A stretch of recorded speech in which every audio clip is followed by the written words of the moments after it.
that's showing up, or a new strain of Ebola, they have a 40 to 50% death rate. Those things, what we went through with COVID was bad enough, but it's nothing like what we're going to see. And the research that we do through organizations like our land-grant universities, those are the ones that are on the cutting edge of this. But then you have multi-funded donor international organizations like CEPI, the Coalition Epidemic Preparedness Innovators. They are doing research on the emerging viruses so that we can have the platform for the vaccines to be developed ahead of time.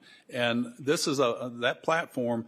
The United States provides about 5% of their funding, roughly $170 million over the last 5 years, out of a budget that they have of about a little over $4 billion. The amazing thing is we've received about $1.25 billion back here in the United States of America that go into our research universities, our biotech parks, to do this advanced research, and that leads to global health and national health. And you can't have national security if you don't have health security. So could you, are you supportive of the idea that having people in some of these foreign countries allows us to have early detection? It really does. And I think as Administrator Ignacio brought up, if we have missions in these, we can monitor the spread of that. And they're the first ones, if they're trained in the medical field and they can follow these things, we can see where it's breaking out. We can do the mitigation of quarantining that area before it gets to a pandemic. And it's, again, this is national security. We don't want to cloud the good that they do with some of these programs that we heard that were abused that should never have happened, because that ruins the whole credibility of us. It ruins the credibility of the aid arm of the United States of America, and it's that's all I'm going to say.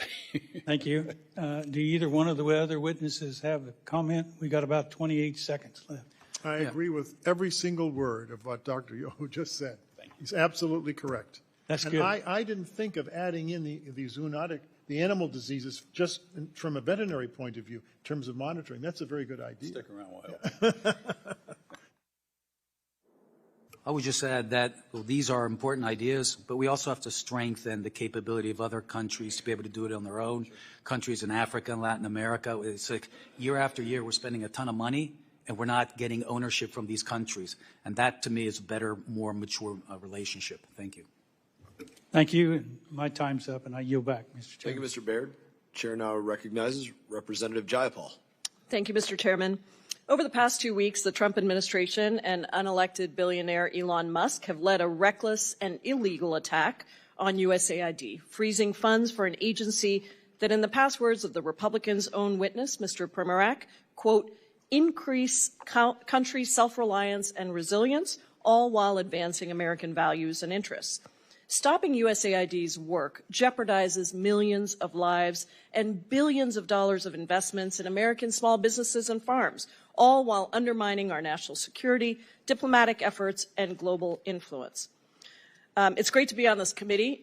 Before coming to Congress, I actually spent many years working for a Seattle-based global health nonprofit organization that employs about 1,600 people in my district as well as around the world, and many of our partners were USAID funded, and so I got to see firsthand the direct impact of effective USAID programs and life-saving work all over the world. The devastation that's being caused by this irresponsible funding freeze is alarming and painful, even though Secretary Rubio did backtrack from Trump's order and said that life-saving humanitarian work would be exempt from the freeze on foreign aid through a complicated waiver process. That process has been a mess. Funding has stayed frozen, even for programs with a waiver. And now there's a new directive that again puts any approvals for these waivers on hold.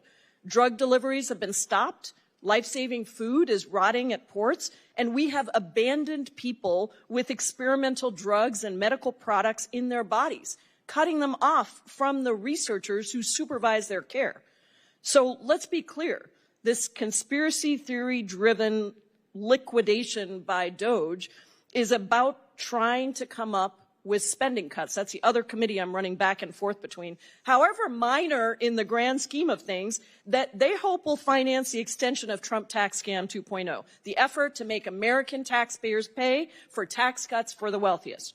Dangerously, it's also about fueling an erroneous belief that America spends too much on foreign aid that does not serve American interests. If you ask any American or the average American in this country how much we spend, they'll say 25% of our federal budget is going to foreign aid. And I'll tell you what, give me a number that you would be willing to spend on foreign aid and we'll agree to spend it. And they'll say 10%. But guess what?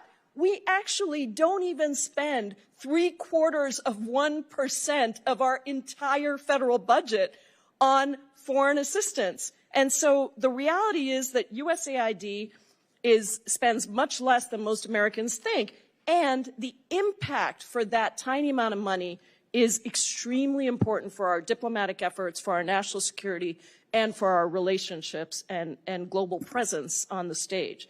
Mr. Natsios, you are the former Massachusetts Republican Party chair. You served as the U.S. administrator under George W. Bush. Can you briefly explain why the average American should care about USAID money and work, and what are the benefits to the average American? And I have a couple questions for you, so just be brief, please. We can't shut ourselves off from the world because our borders, we have a huge problem with the border. I have no doubt that that's a legitimate issue. We need to deal with it. But I'll tell you what's going to happen once the border is impregnable. They're going to come through the coastline. And you can't put walls up for the whole coastline of the United States. It's too big. I live on the coast in the summertime. We even live in Texas, but in the summertime we live in Maine because it's a little hot in Texas. And I don't want walls up on the coastline in Maine. So how do you deal with that? You make sure that if famines are starting, you stop them before they get out of hand. You know what people, at the end of any famine, people start moving en masse. When you have an earthquake, as we did in Haiti, what do people do? They start leaving the island. Where do they come? They come to the United States. Not through the border, along the coast. So we need a presence in the world to reduce forced migration. It's the biggest forced migration crisis in the history since World War II. 125 million people are now not where they intend to be. They're refugees or internally displaced. Number two, we already went through the diseases. It's not in American interest to have a disease get out of control because it's going to be a catastrophe for all of us. And Dr. Yoho was absolutely correct. This pandemic was nowhere near as bad as 1918.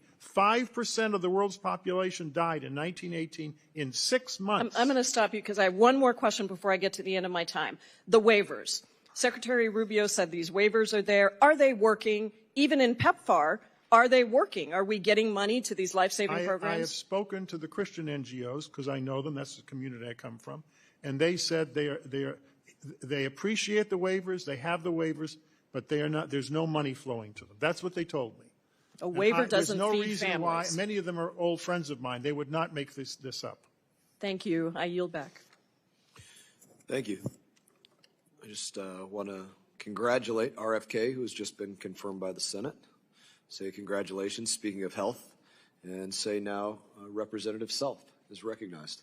Thank you, Mr. Chairman. There is an advantage to being this far down the dais. There's too much material to cover that's come out of this briefing. So to my colleagues on the other side, they like to talk about this firing of the IGs. They forget the 2022 law that specifically says 30 days paid, then you can be fired. And then the unelected people that are working in the executive branch, as far as I know, there are only 2 elected people throughout the entire elected branch. Executive branch. That's the president and the vice president. Every other one of the 2 million plus the 12 million contractors are unelected. So everybody that we are praising, as well as the people that we are condemning, are all unelected. Mr. Natsios, it's either you or during one of your colleague on the other aisle during your testimony said, well, it's only a small number. And it reminded me of the reporter that said about the Argentinian gang taking over just a couple of apartment buildings. Well, it's only a couple of apartment buildings. This country is $36 trillion in debt. We are trying in this Congress to do something about that, but we have taken all of these small amounts now for decades, and they now add up to $36 trillion in debt. So every small amount is crucial. 40%, you said that 40% of the USAID are compliance officers. That's not the issue. What are they complying to? During the Biden administration, they were complying to things that were not in the interest of the United States. I don't care about the percentage. What are they requiring compliance of would be my question. So this is for Dr. Yoho and Max. So the title of this agency is Agency for International Development. Is it not? Is that correct? Mm-hmm. International Development. So just in the few grants that we've been looking at, there is a USAID for activities in D.C. to provide USAID employees in D.C.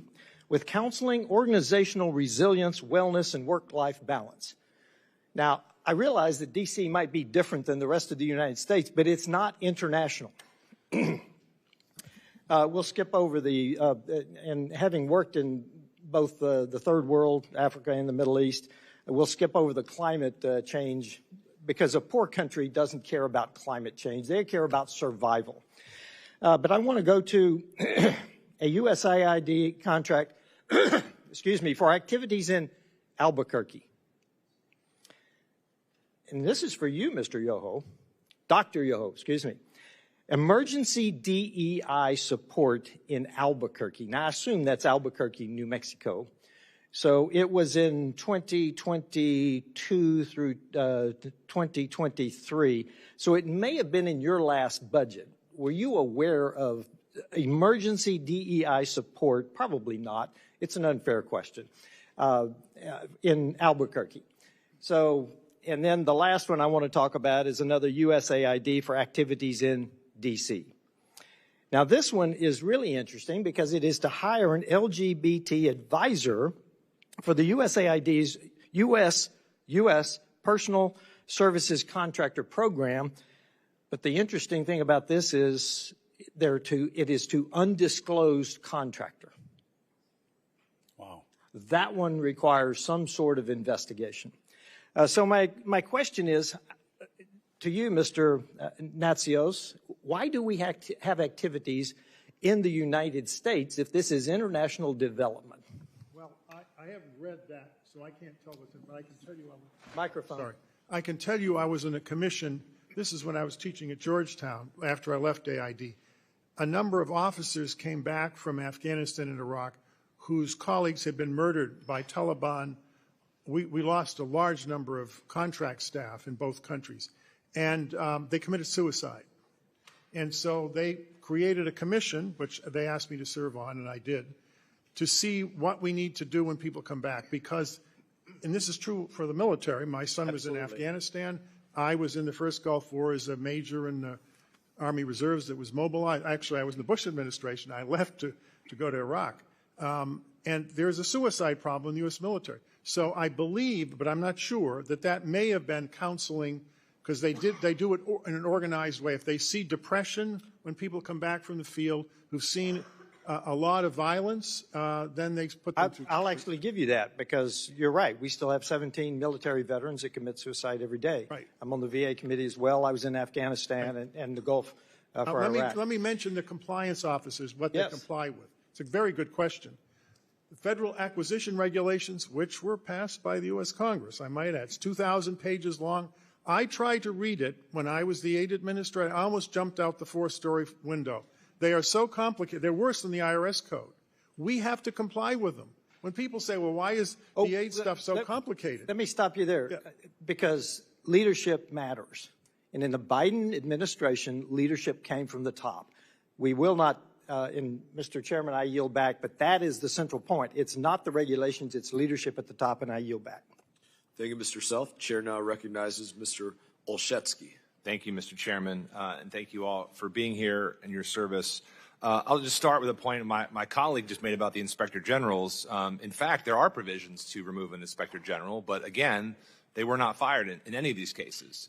Inspector General firings, the President must provide Congress 30-day notice and, quote, substantive, rational rationale, including detailed and case-specific reasons for the firing. And to my knowledge, that has not taken place. I really appreciate, again, you all being here. I'll just reinforce the point that was made by Ranking Member Meeks earlier, that I think that as helpful as these conversations are, it would be even more beneficial, especially as a new member, to have representatives of the administration also at the table so that we can hear directly from them about what they're doing, why they're doing it as we exercise our oversight work. I just want to also say, as someone new here, Mr. Chairman and colleagues, I welcome the opportunity to go after some of these programs and some of this spending. I want to be at the table with all of you. I think that we can agree that several examples that were cited today merit investigation, defunding. If there was inappropriate action, there should be action taken. I completely agree with that, but I think there is a well-established process that does not include wholesale elimination or pausing of funding. I guess my concerns are twofold, one of which is that in the meantime we are affecting real Americans. We talked about that earlier, real Americans who are either employees and have given their life to this country in service to it, or there are those who are farmers and other folks who are helping out. So as we think about this work, I'm particularly concerned about the funding freezes that are being taken place. Congress explicitly has the power of the purse under Article 1 of the United States Constitution. In the wake of overreach by the Nixon administration, Congress passed the Impoundment Act of 1974 that said the president may only propose rescissions or pulling back funding with specific notice to Congress and with approval of Congress within 45 days. Again, none of that has happened in any of these cases, and I would just encourage colleagues to say, again, I want to be part of these conversations, but let's do it through the legal and well-established process.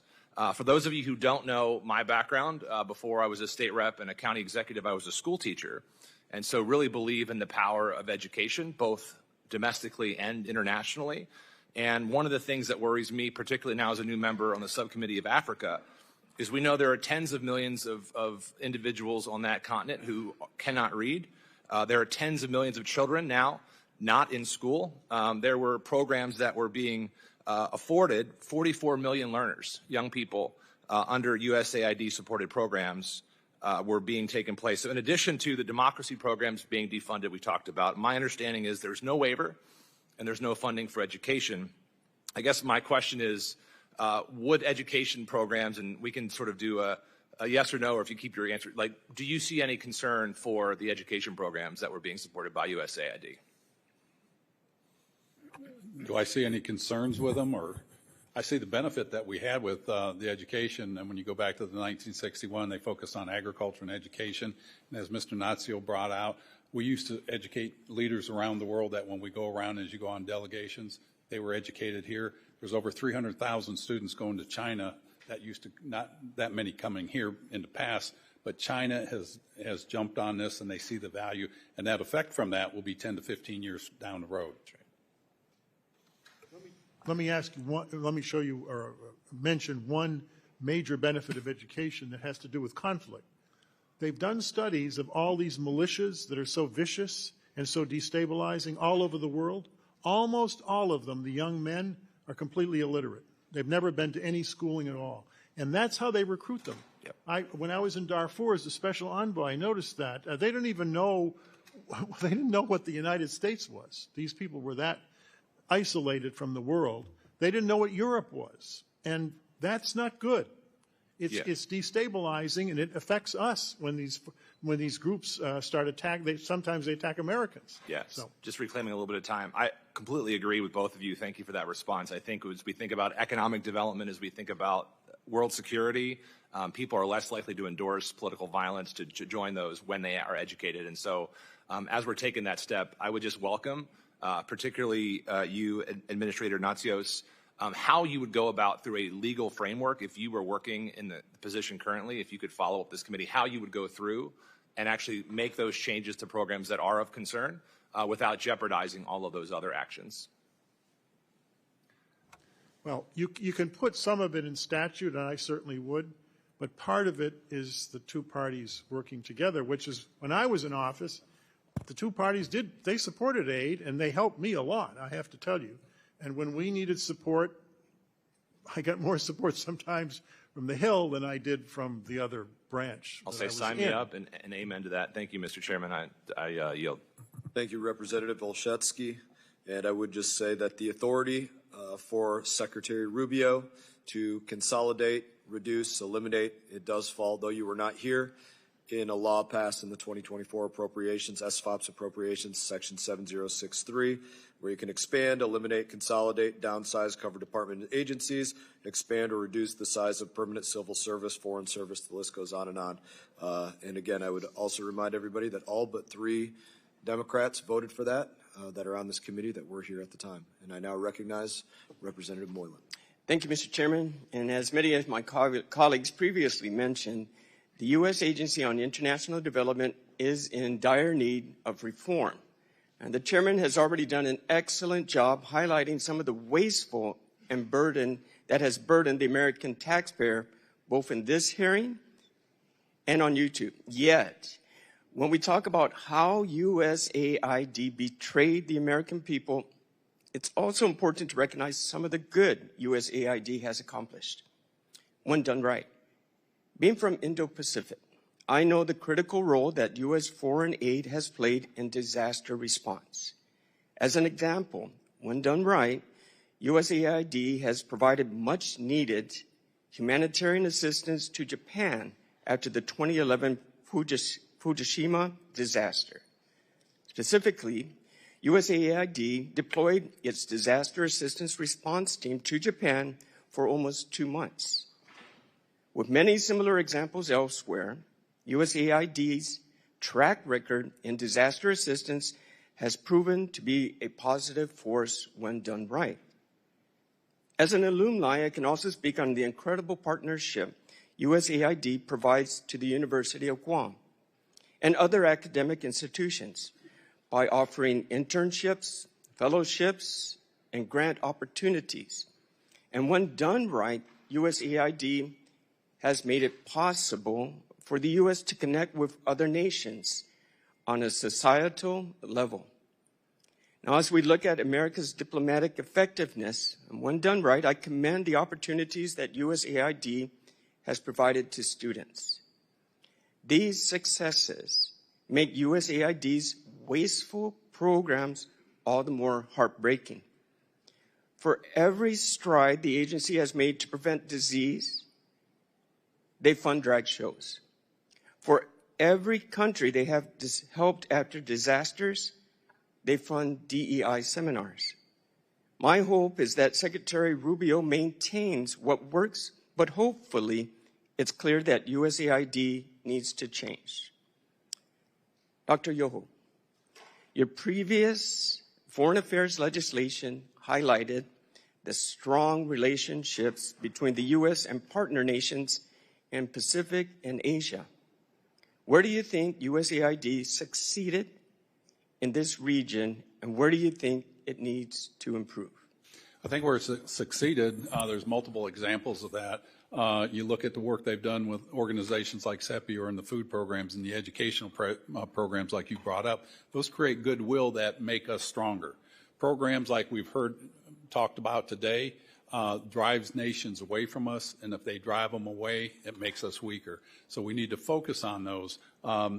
I work a lot in the agricultural sector my whole life as a veterinarian, and working on food security and taking that knowledge and going into the island nations, or whether it's in Africa, wherever it is, teaching them our best practices that we've learned, and then teaming up with aid, USAID, to carry these out and then wean these countries off. It creates trading partners. It just makes us stronger in the end, and it creates that relationship that we have that's going to make us both more secure. Thank you. For Mr. Pomerak, your contribution to Project 2025 focuses on foreign assistance role to counter PRC efforts. Now, despite the fraud, waste, and abuse, the programs that work in USAID are incredibly diplomatic tool. How do you think we can maintain necessary USAID programs like disaster response, health, and economic growth while trimming this mismanagement? Thank you. Actually, when I was leading the Bureau for Humanitarian Assistance, I had to deal with many disaster responses, and we did it quite well.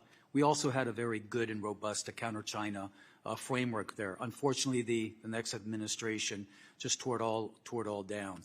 I think when we're talking about how do we prevent losing the good by taking away the bad, that we have to regain the trust of the American people. And right now, the more they learn, the more they're distrustful. That's why I think this review, this pause in review, is very important so that the American people can feel that, no, all of this bad stuff is gone. Thank you. Thank you. And for my final question, Mr. Natsios, if you can, could you please explain some of the challenges associated with the Pacific and Asia time during your tenure, please?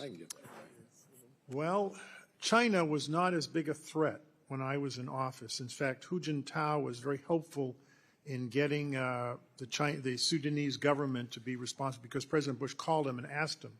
And China was liberalizing then, and that's been reversed by Xi Jinping. I think Xi Jinping, I shouldn't say this, but is a disaster for China. I think Hu Jintao, if they followed the route he was taking, China would not be what it's doing now, and I think it's really sad. The Asian countries feel very threatened. I was just in Bangkok, I think it was in October, and we talked to, my delegation talked to a prominent political scientist, and this is what he said. And there were Chinese in the room when he said it. He said, "We love America, we love freedom, but you're unreliable. You come in, you come out, you leave, we can't predict what you're doing." Thank you very much. And the Chinese are always here. Thank you. Mr. Chairman, thank you. Thank you, Representative Moreland. Chair now recognizes Representative Jackson. Thank you much, Chairman. I think it's important to hear the voices of employees directly impacted by this administration's effort to dismantle USAID. One Foreign Service member recently filed a declaration declaring how the chaos created by these abrupt actions of USAID being shut down jeopardized his and his family's safety during the recent evacuation from the DRC. I ask unanimous consent that his account be entered into the record book, Mr. Chairman. It's a harrowing account of we've left our employees abroad stranded because of the rashness of this decision. I have this entered into the record, Chairman. Mr. Primark, thank you, and thank you, Mr. Yayo and Natasha, for coming out today. Mr. Primark, you've written extensively in Project 2025 about your critique of USAID. May I ask you, do you work with any of the members of DOGE or DOGE? How do you pronounce the name of the committee? No, not at all. No communication whatsoever. Do you know the pronunciation of that organization? I just call it Doge like others do. Okay. Is it a private firm or is it a government entity? It's a government entity, and the people working for it are government approved. It was formed by who? The President of the United States. And how is it funded? I understand that most are working for free, but any other costs are going to be covered by the U.S. government. If they're working for free, who's paying them? Are they employees of Mr. Musk? I have no idea. Okay, I just know that you have an extremely close working relationship with the organization. And how many years have you worked in foreign affairs and in foreign aid? About 35 years, different capacities from NGOs as a contractor, State Department, working for the office of or for the Vice President, and also directly with USAID. Thank you. Is there anything that a 19-year-old could tell you about USAID that you don't understand from your years of experience? My understanding is that they're technical staff. Can any of those 19-year-olds teach you something that you don't understand about USAID? In terms of anything to do with data overview and looking at things, I'm just clueless. Sorry. Okay. Well, thank you so much. I think it, and for the record, I'd like it to be clear that you and I would probably have a difference of opinion on what diversity means. In this African American History Month, Mr. Frederick Douglass had written an article and a speech regarding composite nation, that this is a land of many different cultures, races, ethnicities that have all come to call this great land home. And if we're looking at the future of Africa in the year 2050 being 1 in 4 human beings on Earth, that there should be a push for cultural diversity, expanding how we reach out to people. And so when we talk about America and USAID betrayal, I'd like to put the eye on DOGE. Not one member on this panel has had anything to say or do with the cuts of food. And let it also be entered into the record at this moment, the irony of the richest man on earth taking food away from the poorest humans on this earth. Let it also be entered into the record that the most powerful man on earth is denying food assistance, medical assistance, malaria vaccinations to the poorest people on earth. We don't need to operate in this chaotic manner. I would like to ask Mr. Natsios, how should this project work? How should we be convened today that would make this more productive? Sorry. This is a more radical proposal, but I had proposed this in Foreign Affairs some years ago. I think we need to consolidate the MCC, the DFC, AID, and a couple of the foreign aid parts of the State Department into one department and raise the visibility and integrate the programs more. I don't think, for example, there be a representative for the DFC and the MCC in each country that they work in. They can have the aid mission do that. They could be an integrated mission for all of these purposes. There are countries where there's CDC and AID running the same program, PEPFAR. It's never been corrected. Frankly, they fight with each other. It's embarrassing and it's duplicative, and there's no need for it. I think they should put one agency in charge of the whole thing, and that's it. That's what happened with the malaria program, and it's worked very well. The third thing I would do is decentralize. Now, with what's going on now, no one will agree to this, but the literature on bureaucratic processes, James Q. Wilson, my favorite writer, who's, by the way, a conservative, he says decentralize every administrative function at the lowest level where people have knowledge of what's going on. You have to have oversight in Washington.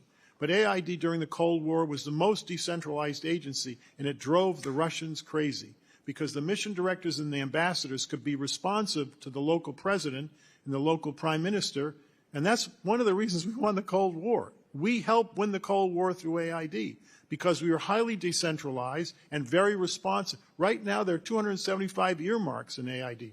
We tell the country what, because we don't have any choice. The whole budget, there's no flexibility in the budget. Thank you, gentlemen, and I yield back. Thank you, Representative Jackson. I would wonder how many transgender operas they funded during the Cold War. Probably not many. Chair now recognizes Representative Biggs from South Carolina. Thank you, Mr. Chairman. I appreciate your efforts in organizing this important hearing, and thank you to our witnesses for your testimonies today. So today's hearing has provided a target-rich environment of examples of funding allocations that, while perhaps they were intended for worthy causes, in my opinion, they raise serious questions about our priorities and where our focus truly lies. These include, and we've mentioned many, but just to name a couple others, $3.3 million for being LGBTQ in the Caribbean, and $37.6 million for sex workers, their clients, and transgender individuals in South Africa. While I acknowledge the complex global changes USAID seeks to address, we must ask a fundamental question. Are we truly fulfilling our responsibility to the American people when we allocate tens, if not hundreds of millions of dollars for programs abroad while neglecting critical, and yes, I said critical needs right here at home, just like districts in South Carolina's 3rd District, which I represent? I struggle to explain to veterans in Newberry County who's fighting to find a job why our resources are directed overseas to programs that don't enhance our national security instead of supporting his career prospects. We've mentioned health care. I watched a veteran with his face in his hands sobbing because he couldn't get health care needs met. We've talked about the mental health needs that he couldn't get met. And he said to me, I feel like I'm a hamster in a wheel. I can't get out of the process. I find it difficult to justify to families in Greenwood that are facing mounting medical bills while resources are being spent on programs abroad, when those funds could expand access to vital health care services in their own community. I question how we can prioritize funding initiatives overseas, when we have cybersecurity vulnerabilities in Anderson County that threaten local businesses and critical infrastructure. For those of us who are guided by Christian values, the principle of charity begins at home. It resonates strongly with me. While we are called to care for all of God's children, there is also a natural and an understandable inclination to prioritize the needs of our immediate community, our fellow citizens, and those within our own nation. Let me be very clear. This is not about abandoning our global responsibilities. It's about investing in the very foundation of our nation, our communities, our families, and our future. It's about ensuring that the hardworking people of South Carolina's 3rd District and all across the nation are not left behind while resources are directed to woke programs that do not advance American interest. So my question to our witnesses is very simple. What went wrong, and why did the oversight measures fail to prevent taxpayer money from being spent on wasteful programs that don't put America first? Accountability and transparency, and it's this body, and I was a part of this body, we didn't do our job, is what I feel. The American people sent us up here to do something. We hear the IG reports, this person that got fired, he got fired, he was the IG, made a report, gets fired. There's an IG report every year. We don't act, and if we don't act, this is what happens. We complain about everything that's bad, and then we don't act, and then when somebody like Trump comes in, and there'll be somebody after that, and when they come in and they do this, we get upset. We've got to fix Congress. That's why people send us here. I would also add that what I've seen over the past 25 years is the progressive left has gradually just seized control over the entire foreign aid industrial complex. And that's something, the political sociology of the industry has to be changed. If we're not, otherwise we're going to have this same vicious circle occur again and again. Thank you. Just let me add, there is a large number of Mormons at AID. I've never met a communist Mormon before. There aren't any that I know of. I don't theologically agree with them, but I have great respect for the Mormons. There's a very large number of practicing Catholics in AID and evangelicals. And there's a large number, as I said earlier today, of missionary kids who were. Why? Because they speak the languages of the countries they were brought up in. And they make wonderful foreign service officers, and many of them have risen to the senior levels of the agency. Is there a contingent of younger, very liberal? Yes, there are. But it's very mixed. And my experience in the agency, maybe it's changed, is that when you ask officers to do something, they do it. I didn't used to have to ask their backgrounds. I just said, I want this done. And if they didn't do it, I would take action. I actually fired 16 senior people when I was in office. Thank you, Mr. Three of them were Natchez. political. Gentlelady's time has expired. Even if they're Catholic, if they're doing LGBTQ musicals in Ireland, their time is coming to an end. The chair now recognizes Representative Connolly. Thank you. And Ted, welcome back. It's good to see you. Mr. Natchez, when you were an administrator, did you oversee an agency that was rife with LGBTQ dances in Ireland and, I don't know, condoms to the tune of $2 million in Gaza and all kinds of iffy, marginal, flaky projects that were funded with U.S. taxpayer money, bringing dishonor to the United States of America? Would that be a fair characterization of AID from your point of view? Well, it certainly wasn't when I was there. And I don't think it is now myself, but I do think there are programs that I saw on the list that I would not have allowed in my Well, let's stipulate that, but let's not let that characterize AID, because all of us are losers if that succeeds, it seems to me. Global health. What percentage of AID's work would fall under the rubric of global health? Fighting disease, child maternal health care, or rehydration projects, on and on. Polio, cystic $8 billion. What's that? $8 billion. $8 billion out of 40? Out of $38 billion last Out of year. 38. So big chunk.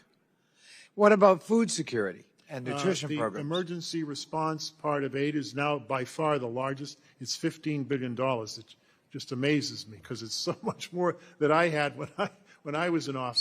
So 23 of the 38 billion is just those two categories. That is correct. And those aren't fringe projects. Those are really life-saving projects. Yes, they is that are. Fair characterization? Yes. And what about disaster relief? Well, the $15 billion is the food security. Food security for me is the emergency side.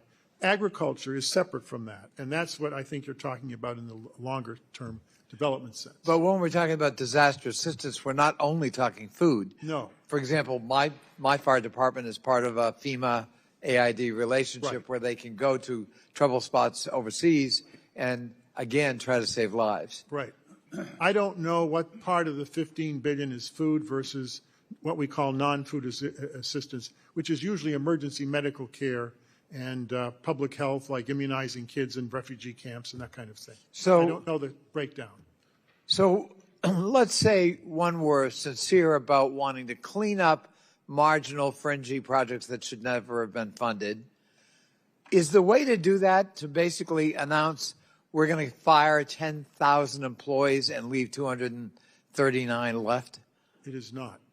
And what would be the consequences of depopulating the agency to the tune of 10,000 out of 10,239 employees?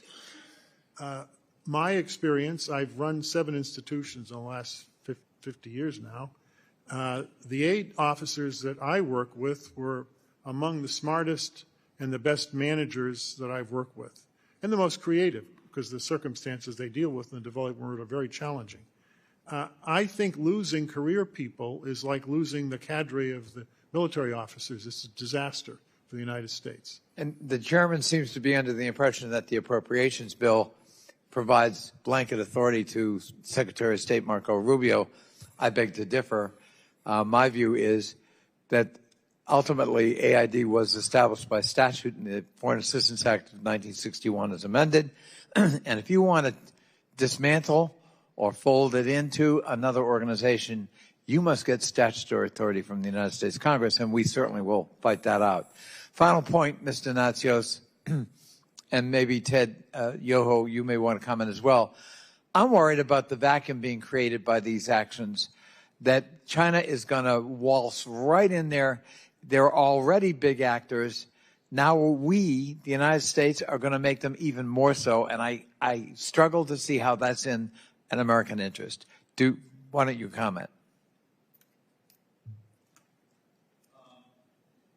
It's going to drive people closer to China, Russia, the adversaries, and we see this. But I saw that before, too, with the programs.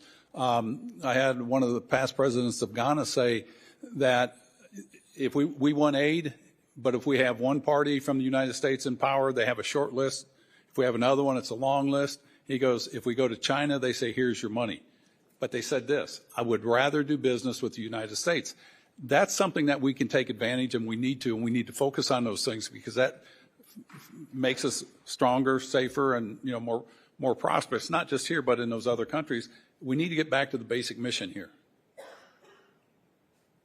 Thank you. Thank you, Mr. Chairman. Thank you, Representative Connolly. Gentleman from New Jersey, Representative Kane, is recognized. Thank you, Mr. Chairman. And thank you to our witnesses for being here today. America is spending $40 billion in foreign aid, yet much of that money never reaches the intended recipients. Instead, it gets caught up in bureaucratic inefficiencies and organizations that have not always been transparent with the American taxpayer. A USAID report published in June of 2023 under the Biden administration noted that just 1 out of every $10 reaches the actual people in need abroad.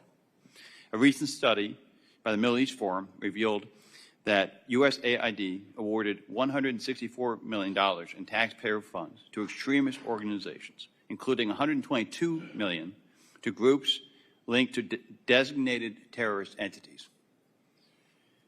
I believe that my colleagues here would agree that this reckless spending has drifted from American interests and instead has benefited foreign interests. It is time that we commit to cutting waste, fraud, and abuse in government funding on programs and initiatives that do not align with American values. American people deserve to know where and how the money is being spent and how they align with the U.S. interest. Mr. Yoho, should this reorganization include a comprehensive forensic audit of USAID spending over the past 4 years, how should this audit identify waste, fraud, corruption, and programs that may have undermined U.S. foreign policy objectives? Absolutely, but I mean, you could go back years. But it's a great opportunity for bipartisan leadership conducing oversight and defining the priorities and the parameters of future USAID assistance programs. That leads to the certainty that where we're not wavering. It creates continuity in our programs, and it makes us stronger. Yeah, as you were just, I'm sorry, go ahead. And it must be done in a bipartisan effort. If not, it'll go away with it when tides change. Well, as you had just said in your previous answer to another question, you're right. The best policies here and abroad are consistent over administrations. Sure. They are transparent with the American people as well as people looking from abroad. And so having that bipartisan strategy and consistency is extraordinarily important. What are ways that you think that we can ensure that they are consistent over time, these policies? I ponder that. And if you look at, we'll just take the JCPOA and the Paris Climate Accord. President Obama put us in both. President Trump took us out of both. President Biden put us back in both. President Trump takes us out. Stand on the sidelines as another nation looking in at America. They're like, these people don't know what they're doing. We have no confidence that we're exuding. Congress, I think, can direct it as this is the policy of the United States of America and give leeway to the executive branch in times of emergencies. But if we don't have a policy of the United States versus a Democratic Party or a Republican policy, and that's the spoils of winning an election, but they should also focus on what's best for America instead of what's best for a party. And until we do that, we're going to go back and forth on this, and it's up to us and, of course, the American people. And so how would you, if you were structuring this legislatively and making sure it's bipartisan solutions that's consistent over time, how would you structure that under your best vision? I think it's just getting consensus and building a bipartisan movement in this, and you've got a great opportunity. You've got this Congress has an opportunity you haven't had in over 40 years with the Supreme Court ruling on the Chevron deference case. The Chevron deference, when that came into effect, allowed the administrative agencies to have all this power. All right, that's been repealed. Congress can go ahead and move forward and say this is what an agency may do. This is what they shall not do. And if we don't do that in a bipartisan way, it's going to go right back to these agencies, and Congress has allowed their powers to be usurped again by administrative agency, and you have administrative law. And as we're doing that and constructing it, how do we ensure that taxpayer-funded aid does not fall into the hands of corrupt governments, terrorist organizations, or entities that are hostile to U.S. interests, Mr. Yoho? Define the mission of what you want, and then you have to have that oversight, as Mr. Nazio brought up. You got to approve these things, and you have to have it done now. And I think there should be an immediate review after this stuff. You know, with when you send out a check, you want to get it back. The IRS makes us do that and be accountable for our taxes, and I think we should do the same thing in government programs. Thank you, Mr. Yoho. I yield back my time. Could I just add one thing in terms of a suggestion? Gentleman's time has expired, so maybe in another round. Thank you. Thank the gentleman from New Jersey. Representative McBride is now recognized. Thank you, Chairman Mass. It's a privilege to serve on this committee with you and Ranking Member Meeks. It's also an honor to be here for my first Foreign Affairs Committee hearing. I am looking forward to working alongside each and every one of you in a bipartisan manner in support of U.S. interests. Unfortunately, right now, we are seeing a partisan attack on USAID, one of the most effective tools of American leadership and our national security. By gutting this agency, President Trump is not just turning his back on our global commitments. He's undermining American interests and our security. And he is causing unnecessary deaths. If President Trump can get away with gutting USAID, he can do it anywhere. That means that no part of the federal government, including programs like Medicare and Social Security and Medicaid, will be safe from this administration. The president and the majority conference in this House are fostering opposition to vital government programs by mischaracterizing diversity efforts and using it as a Trojan horse to gut programs that all Americans rely on. This hearing is titled USAID Betrayal, but let's be clear, the real betrayal is that Donald Trump promised to lower costs facing families, but instead is pursuing policies that threaten American jobs and increase costs for workers. Foreign aid is not a charity. It's an investment in stability, security, global health, economic security, American leadership, and American jobs. USAID buys food from farmers in Delaware to help prevent famine and conflict abroad. USAID funds over $1 million of critical research at the University of Delaware on both energy and poultry production. USAID collaborates with Delaware's businesses to expand agriculture in places like Ukraine. These cuts, this effort to decimate USAID, doesn't just hurt people in distant countries, it hurts Delawareans. And so my first question for you, Mr. Natsios, I want to talk about everyone's favorite topic. It may have come up already, egg prices. One reason for rising costs is the spread of bird flu.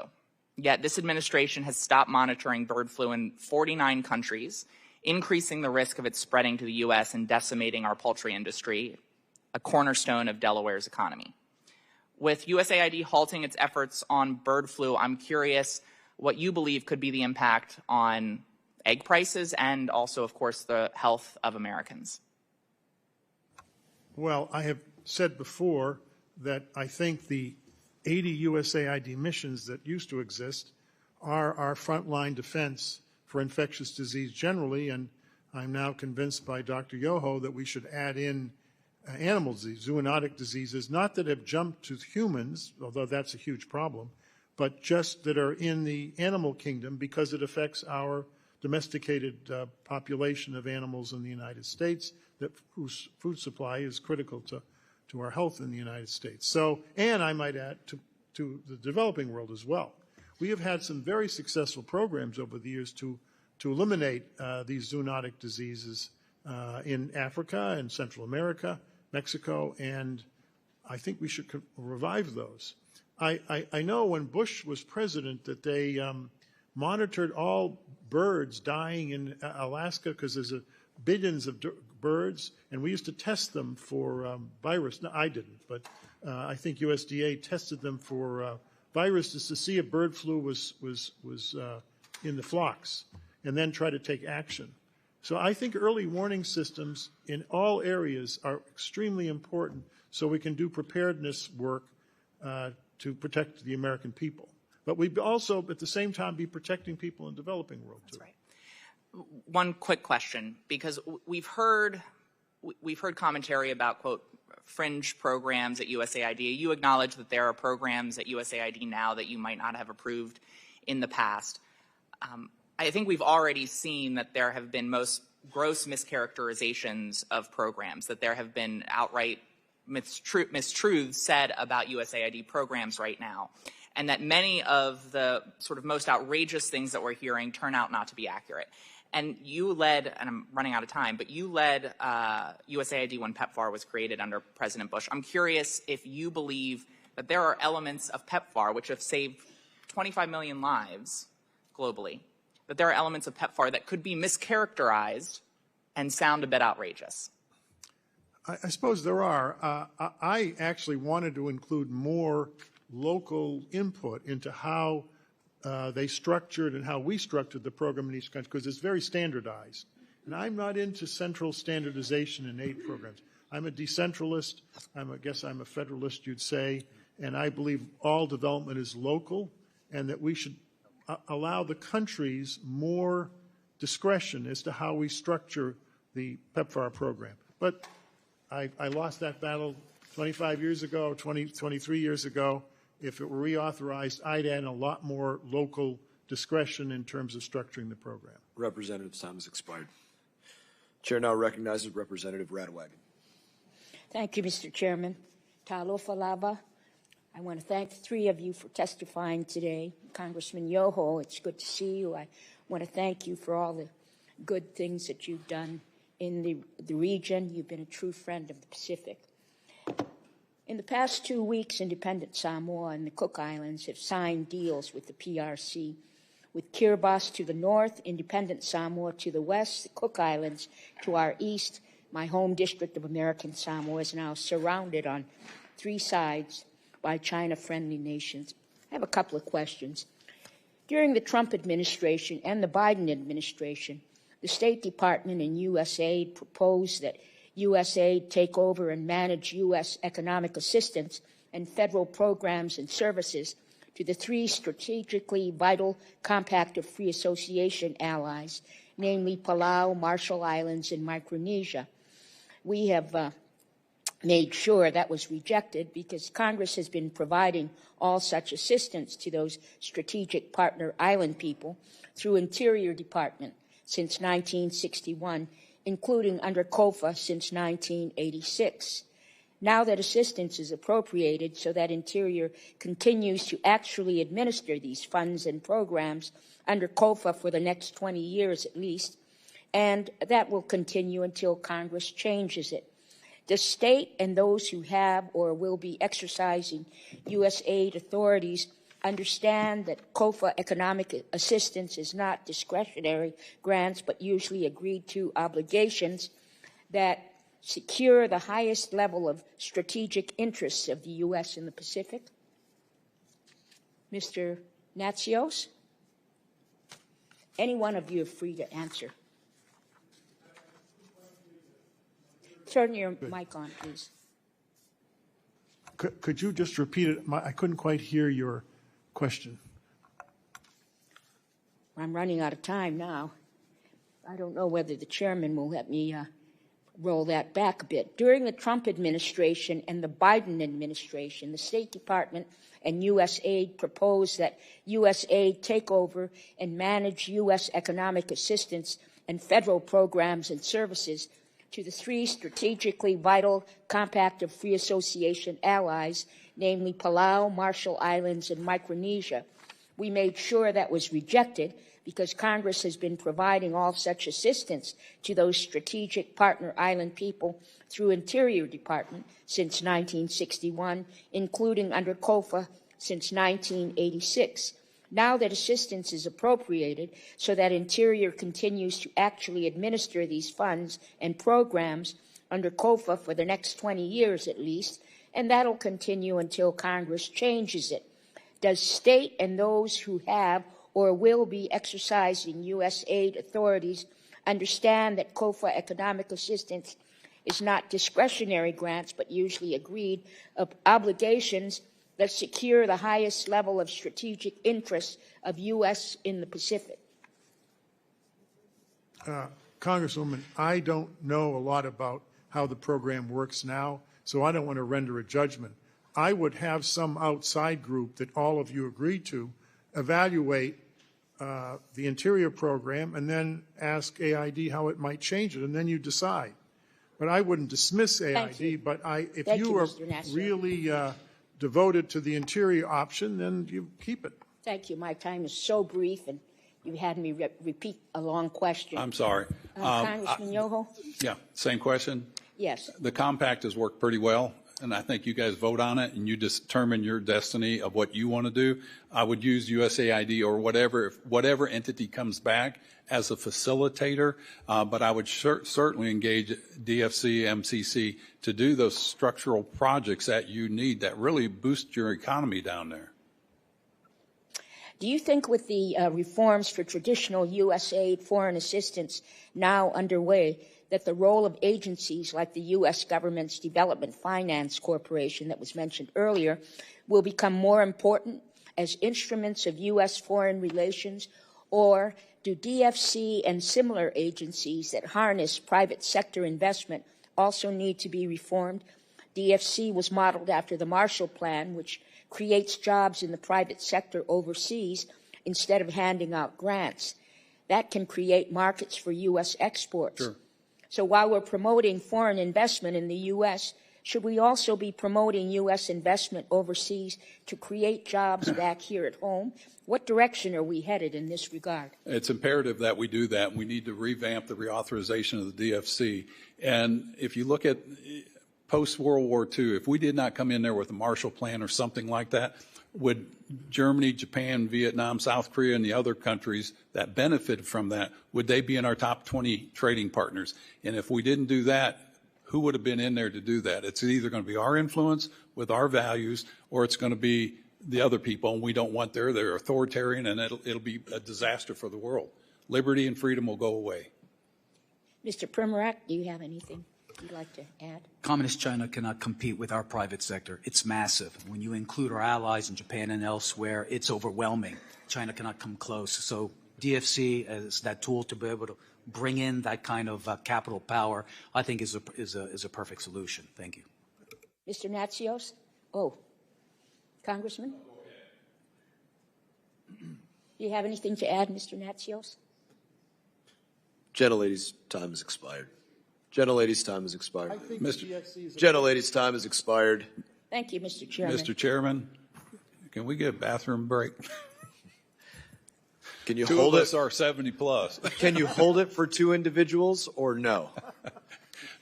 I'm going to remind you that when you're 70. I ask in seriousness, can you hold it for two individuals or no? If you can't, I'm happy to give you a restroom break. I want you to be able to concentrate on answering to our representatives. I don't want anybody to say you were distracted. So, all right, we will continue. We will muster on once more into the breach, dear friend. Chair now recognizes Representative Luna. Chairman, for the record, I'd like to submit this letter saying that PEPFAR funding was actually resumed. I know there's been a lot of push saying that the Trump admin had actually cut it, but so ordered. Thank you. You know, I want to start out by saying initially I think the idea behind USAID was done with a good intention. However, we've come to find out that the agency has indeed, to a certain extent, operated in a rogue capacity. And USAID has absolutely broken the trust with the American people and not been transparent about where our taxpayer dollars are going. There's an individual by the name of Mike Benz. He actually served over at the State Department for a while, and he's been going on to expose a lot of what USAID has been doing, which, being a member of oversight and being on this committee, I wanted to verify and see if he was telling the truth, which, much to my disappointment, he was.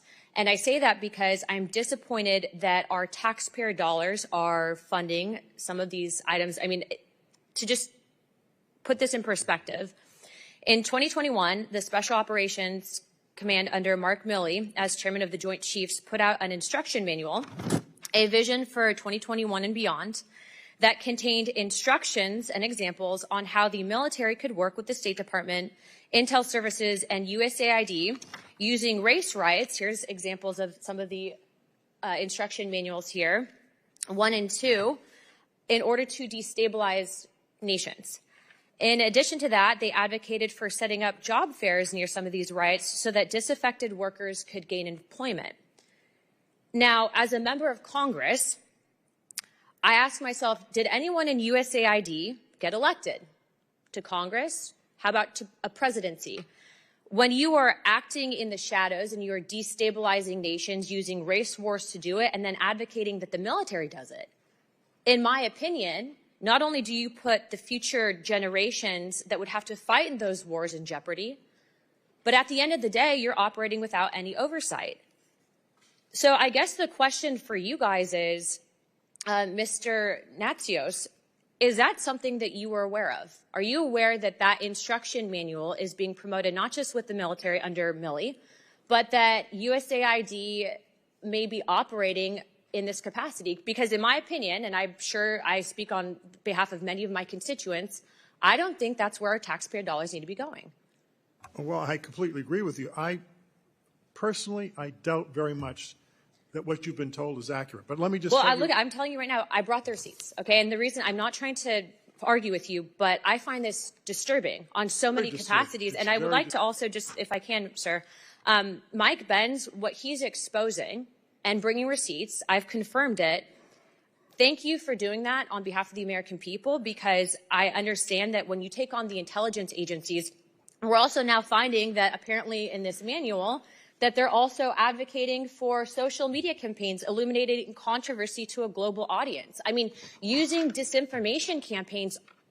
Is this happening here in our own country? Where's the oversight? Just to ask you, who in the agency, what bureau? I just said you can actually find that instruction in this manual that Milley approved. Military manual, isn't it? Yes, but Milley approved it. You have it right here. USAID working with government agencies. I mean, this is not. Wait a second. Did AID say that, or did the military say well, AID? That would be the question for you, sir. Well, I don't think these AID operations. wrote that. Sorry to interrupt you. These operations that are taking place without government oversight, without the authority of the president, without the authority of Congress. Real men and women serve and they die because of stuff like this. When you destabilize nations without any oversight, we have to fight those wars. You have our chairman right here that literally risked his life. No, I'm sorry to interrupt you. I'm frustrated. I know it's not necessarily your fault. But I'm telling you, but it's as a head of nonsense. agency, that's not. I'm telling what Ben's told you is nonsense. That's not nonsense. These are the information AID forms. And didn't write Ben's put this out to the American people. AID did not write that, Sir, I Congresswoman. disagree with you on so many levels, and I appreciate you being here How do today. you know they this wrote is not it? easy. How do I know what? That any person can write AID's name into a manual. It goes on all Sir, the time. they are advocating that the U.S. military Not work the- with not taxpayer-funded State AID. Department, USAID funds to destabilize nations. That is Someone unacceptable. special- I don't care who wrote it. USAID needs to come down and condemn it. They need to provide oversight to Congress on exactly where our tax dollars are going. And I know I might be at 17 seconds with our time, but sir, I hope that you agree. Yes or no? Do you agree that this is wrong? Period. I Should think this the be military happening? should be held accountable. I think it's And nonsense. should USAID condemn it? Nonsense to Should suggest that USAID AID condemn wrote it? that. Should they condemn it? The military should. Should USAID also condemn this? Of course, we don't Thank you. comment. AID Chairman, I does yield not my time. comment on military Thank manuals. you, sir. Ladies, It's time's none of our expired. business. Since there have been a couple more members that have shown up, and I promised you only two, let's do the 5-minute restroom break. You stand in recess for 5 minutes.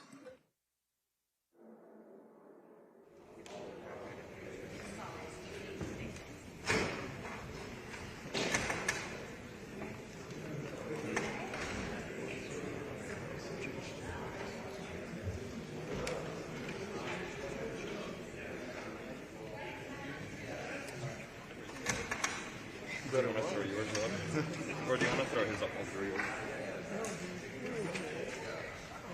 You never take on